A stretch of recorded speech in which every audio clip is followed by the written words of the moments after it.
ശരണമുഖരിതം സന്നിധാനം.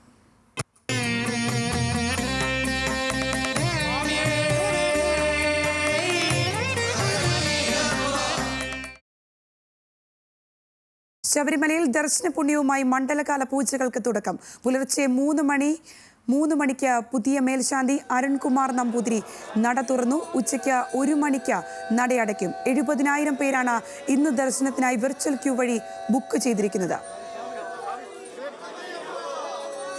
ശബരിമലയിൽ നിന്ന് വിവരങ്ങളുമായി ശ്രീരാജ് ബാബു ചേരുന്നുണ്ട്. ശ്രീരാജ്, ഇത്തരത്തിലാണ് മണ്ഡലകാല തീർത്ഥാടന കാലത്തിന്റെ ആദ്യ ദിവസത്തെ വിശേഷങ്ങൾ. ഒപ്പം തന്നെ അവിടുത്തെ സജ്ജീകരണങ്ങളൊക്കെ സുഗമമായി തന്നെ മുന്നോട്ട് പോവുകയാണോ? തീർച്ചയായും സംഗീത, സജ്ജീകരണങ്ങളും ക്രമീകരണങ്ങളും എല്ലാം സുഗമമായി തന്നെ മുന്നോട്ട് പോകുന്നു. ഇന്ന് രാവിലെ 3 മണിയോടെ തന്നെയാണ് ക്ഷേത്ര നട തുറന്നത്. പുതിയ മേൽശാന്തിയായി ചുമതലയേറ്റ അരുൺകുമാർ നമ്പൂതിരി ക്ഷേത്ര നട തുറന്നു. അദ്ദേഹത്തിൻ്റെ ആദ്യ ദിവസമായിരുന്നു ഇന്ന്. എന്തായാലും രാവിലെ മുതൽ വലിയ ഭക്തജന തിരക്ക് ക്ഷേത്രത്തിൽ അനുഭവപ്പെടുന്നുണ്ട്. വലിയ ഭക്തജന തിരക്ക് തന്നെയാണ് ക്ഷേത്രത്തിൽ അനുഭവപ്പെടുന്നത്. ഇന്ന് ക്ഷേത്രത്തിൽ നടക്കുന്നത് സാധാരണ പൂജകൾ തന്നെ, സാധാരണ ദിവസേന നടക്കുന്ന പൂജകൾ തന്നെയാണ്. രാവിലെ 3:30 തന്നെ നെയ്യഭിഷേകം ശബരിമല സന്നിധാനത്ത് നടന്നിരുന്നു. ഇനി അടുത്ത പൂജ ഉഷപൂജയാണ്. ഉഷപൂജ രാവിലെ 7:30 സന്നിധാനത്ത് നടക്കുക.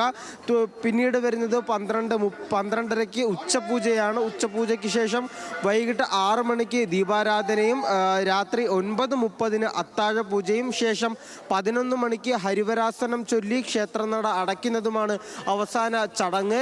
എന്തായാലും വലിയ ഭക്തജന തിരക്ക് ക്ഷേത്രത്തിൽ അനുഭവപ്പെട്ടുകൊണ്ടിരിക്കുകയാണ്. ഇന്ന് ആദ്യ ദിവസമായിരുന്നു അരുൺകുമാർ നമ്പൂതിരിയുടേത്. അദ്ദേഹം മേൽശാന്തിയായി ചുമതലയേറ്റ ശേഷമുള്ള ആദ്യ ദിവസമാണ് ഇന്ന്. എന്തായാലും വലിയ ഭക്തജന തിരക്ക് ക്ഷേത്രത്തിൽ അനുഭവപ്പെടുന്നുണ്ട്. ഇന്നലെ രാത്രി ചെറിയ രീതിയിലുള്ള മഴ ക്ഷേത്ര സന്നിധാനത്ത് മഴ പെയ്തിരുന്നു. എന്നാൽ അതൊന്നും ദർശനത്തെ ബാധിക്കുന്ന തരത്തിലേക്ക് എത്തിയിരുന്നില്ല. എന്തായാലും ഇന്നലെ രാത്രിയെ അപേക്ഷിച്ച് വലിയ ഭക്തജന തിരക്ക് തന്നെയാണ് ക്ഷേത്രത്തിൽ അനുഭവപ്പെട്ടുകൊണ്ടിരിക്കുന്നത്. നിരവധി അയ്യപ്പ ഭക്തർ ക്ഷേത്രത്തിലേക്ക് ഒഴുകിയെത്തിക്കൊണ്ടിരിക്കുകയാണ്. നിലവിൽ ക്ഷേത്രം ശരണം വിളികളാൽ ഭക്തിസാന്ദ്രമായ ഒരു പുലരിയെയാണ് നിലവിൽ ക്ഷേത്രത്തിലുള്ളത്. എന്തായാലും 70,000-ഓളം ഭക്തർ എന്ന് പറയുമ്പോൾ 70,000 വെർച്വൽ ക്യൂ വഴി ഒരു ദിനം പ്രതി 70,000 ഭക്തരാണ് ബുക്ക് ചെയ്തിട്ടുള്ളത്. തുടർന്ന് 10,000 പേർക്ക് സ്പോട്ട് ബുക്കിങ്ങും ദേവസ്വം ബോർഡും സർക്കാരും അനുവദിച്ചിട്ടുണ്ട്. അത്തരത്തിൽ 70,000 പേർക്കുള്ള വെർച്വൽ ക്യൂ ബുക്കിംഗ് അല്ലെങ്കിൽ ഓൺലൈൻ ബുക്കിംഗ് നിലവിൽ പൂർത്തിയായിട്ടുണ്ടായിരുന്നു. അതുപോലെ തന്നെ 10,000 പേർക്കുള്ള സ്പോട്ട് ബുക്കിംഗ് സംവിധാനവും ശബരിമലയുടെ സന്നിധാനത്തിൻ്റെ വിവിധ 3 മേഖലകളിലായിട്ട് സംഘടിപ്പിച്ചിട്ടുണ്ട്. നിരവധി പോലീസ് ഉദ്യോഗസ്ഥർ നിലവിൽ ഈ തിരക്ക് ക്രമീകരിച്ച് സുഗമമായ ദർശനത്തിനുള്ള സൗകര്യം ഒരുക്കിക്കൊണ്ടിരിക്കുകയാണ്. ഈ സന്നിധാനത്ത് ഇപ്പോൾ നിരവധി അയ്യപ്പ ഭക്തർ എത്തുന്നുണ്ട്. 18-ാം പടിയോടടുത്ത് അടുത്ത് വരെ 6 വരിയായിട്ടാണ് നിലവിൽ ഭക്തരെ കയറ്റി വിട്ടുകൊണ്ടിരിക്കുന്നത്. നിലവിൽ വലിയ രീതിയിലുള്ള ഭക്തജന തിരക്ക് ക്ഷേത്രത്തിൽ അനുഭവപ്പെടുന്നുണ്ട്. അത്തരത്തിൽ എന്തായാലും പുലർച്ചെ 3 മണിക്ക് നട തുറന്ന് 3 മണിയോടുകൂടി തന്നെ ഭക്തരെ ക്ഷേത്ര സന്നിധാനത്തേക്ക് കയറ്റി വിട്ടു തുടങ്ങി. രാവിലെയും ചെറിയ രീതിയിലുള്ള മഴ പെയ്തിരുന്നെങ്കിലും അതൊന്നും തന്നെ ഈ സന്നിധാനത്തെയോ അല്ലെങ്കിൽ ദർശനത്തിനെത്തിയ അയ്യപ്പ ഭക്തരെ ഒന്നും തന്നെ ബാധിക്കുന്ന തരത്തിലേക്ക് എത്തിയിരുന്നില്ല എന്ന് വേണം നമുക്ക് പറയാൻ. എന്തായാലും അരുൺകുമാർ നമ്പൂതിരിയുടെ ആദ്യ ദിവസമായിരുന്നു ഇന്നത്തെ ദിവസം, അല്ലെങ്കിൽ അദ്ദേഹം നട തുറക്കുന്ന ആദ്യ ദിവസമായിരുന്നു ഇന്ന്. അതുപോലെ തന്നെ മാളികപ്പുറത്തെ മേൽശാന്തിയായ PN മഹേഷ് നമ്പൂതിരിയുടെയും ആദ്യ ദിവസമായിരുന്നു. ഇന്നലെ തന്നെ ഇരുവരെയും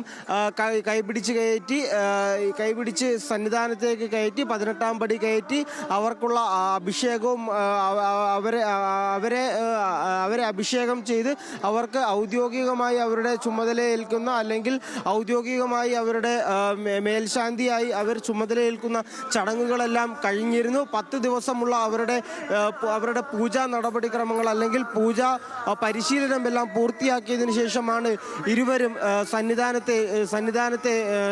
സന്നിധാനത്തെ മേൽശാന്തികളായി സന്നിധാനത്തെയും അതുപോലെ തന്നെ മാളികപ്പുറത്തെയും മേൽശാന്തിമാരായി ചുമതലയേറ്റിരിക്കുന്നത്. എന്തായാലും രാവിലെ 3 മണിയോട് ക്ഷേത്ര നട തുറന്ന് അരുൺകുമാർ നമ്പൂതിരി, കൊല്ലം സ്വദേശിയായ അരുൺകുമാർ നമ്പൂതിരി അദ്ദേഹത്തിന്റെ മേൽശാന്തിയായുള്ള ചുമതല ഔദ്യോഗികമായി ഏറ്റെടുത്തിട്ടുണ്ട്. നിലവിൽ വൃശ്ചിക പുലരിയിൽ അയ്യന്റെ നട തുറന്ന് ദീപം തെളിയിച്ച അരുൺകുമാർ നമ്പൂതിരി അദ്ദേഹത്തിന്റെ ഔദ്യോഗികമായ ആദ്യ ദിവസം അദ്ദേഹം ഏറ്റെടുത്തിരിക്കുന്നു. നിലവിൽ വലിയ ഭക്തജന തിരക്ക് തന്നെ ക്ഷേത്രത്തിൽ. ശ്രീരാജാണ് ശബരിമലയിൽ നിന്നും വിശദമായ തത്സമയ വിവരങ്ങൾ അറിയിച്ചുകൊണ്ടിരുന്നത്. ശബരിമലയിൽ ഭക്തജന തിരക്ക് തന്നെയാണ്. 70,000 പേർ വിർച്വൽ ക്യൂ ബുക്കിംഗ് വഴി എത്തിയിട്ടുണ്ട്. 10,000 പേർക്ക് സ്പോട്ട് ബുക്കിങ്ങിനുള്ള സംവിധാനവും ഇത്തവണ ഏർപ്പെടുത്തിയിട്ടുണ്ട്.